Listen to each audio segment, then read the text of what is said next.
জুবাইদার 17 বছরের নির্বাসিত জীবনের অবসান। 2008 সাল থেকে লন্ডনে তারেক রহমানের সঙ্গে বসবাস করছেন তার স্ত্রী জুবাইদা রহমান ও মেয়ে জাইমা রহমান। দেশে ফিরে বাবার ধানমন্ডির বাসায় থাকার ইচ্ছা পোষণ করেছেন তিনি।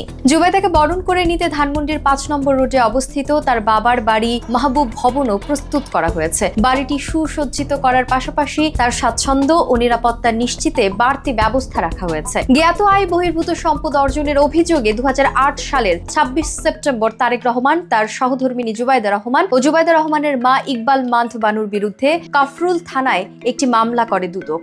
এই মামলায় জুবাইদা রহমানকে 3 বছরের কারাদণ্ড ও 35 লাখ টাকা অর্থদণ্ড দেন ঢাকার একটি আদালত। গত বছরের 5 আগস্ট ছাত্র জনতার অভ্যুত্থানে বাংলাদেশের রাজনৈতিক পট পরিবর্তনের পর জুবাইদা রহমানের বিরুদ্ধে বিচারিক আদালতের ওই সাজা স্থগিত হয়। জুবাইদা রহমানের জন্ম বাংলাদেশের সিলেট জেলায়। তিনি প্রয়াত রিয়ার অ্যাডমিরাল মাহবুব আলীর মেয়ে। মাহবুব আলীর সাবেক রাষ্ট্রপতি জিয়াউর রহমানের শাসনামলে বাংলাদেশের নৌবাহিনীর প্রধান ছিলেন। হুসেইন মোহাম্মদ এরশাদের সরকারের সময়েও তিনি যোগাযোগ ও কৃষিমন্ত্রীর দায়িত্ব পালন করেন। বাংলাদেশের স্বাধীনতা যুদ্ধের প্রধান সেনাপতি জেনারেল MAG ওসমানী জুবাইদা রহমানের চাচা।